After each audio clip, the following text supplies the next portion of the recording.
Баршаңызға қайырлы күн достар. Сіздермен бүгін ең дәмді етті бәліш пирогын дайындайтын боламыз.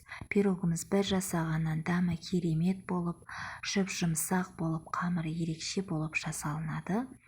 Егер қызықтырса, бізбен бірге дайындаңыздар. Ол үшін ұнымызды, сармайымызды үкіштен өткізіп, үстіне айранымыздың үстіне бір қасық ас содасын құйып, тұз салып, жұп-жұмсақ қамыр илейтін боламыз. Қамырымызды осылай илеп,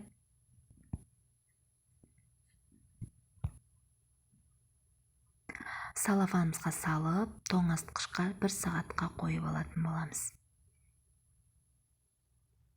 Енді салмасын тураймыз.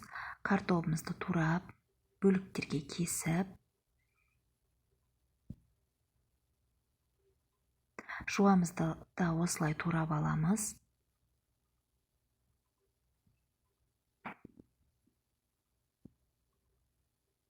Оны да салып, етімізді де біркелкі кесіп турап алып, осылай үстінен салып,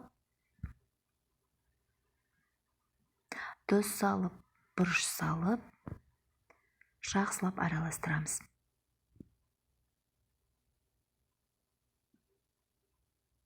Енді холодильниктен алған қамырымызды теңдей екіге бөліп, оқтаудың көмегімен қамырымызды жаятын боламыз. Қамырымыз осылай болу қажет. Енді тапамызға салып,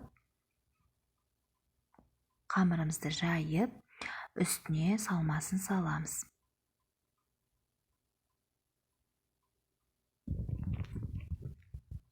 Осылай жағып шығамыз.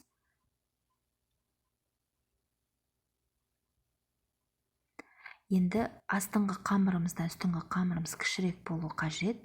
Осылай жан-жағын орап шығып, әркім өз қалауымен әсемдесе болады. Мен осылай әсемдедім.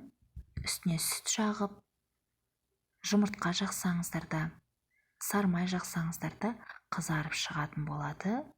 Мінекей, біздің пирогымыз пісті, дайын.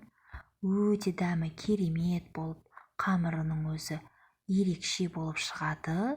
Сіздер де жасап көріңіздер. Менің YouTube каналыма тіркелуді ұмытпаңыздар. Лайк басып, комментарий жазуды ұмытпаңыздар.